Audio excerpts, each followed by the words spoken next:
Hi y'all, Sarah Traub here with Have-It-Alls on YouTube. Thank you so much for joining me at my channel today. I wanted to do another tidbit video, and this is one of those short little quick bursts of information, a little tidbit of knowledge to help get you past some of those little learning curves that are out there with this software.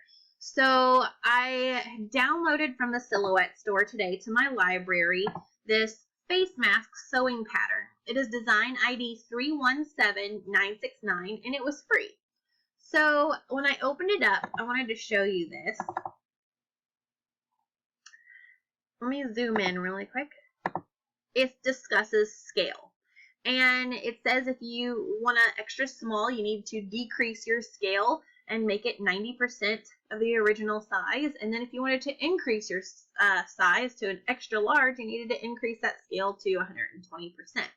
So let me show you how to adjust your scale. Now, first of all, I do need to select these and group them together so that way I don't accidentally, select 3 and not the 4th one. And I'm going to go ahead and group those together. And I'm going to come over here to my transform panel and select scale.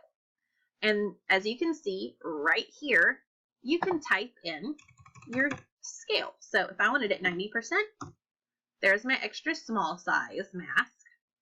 If I wanted this to be the extra large, oops, computer's slow enough on me. There we go. I would do the 120%.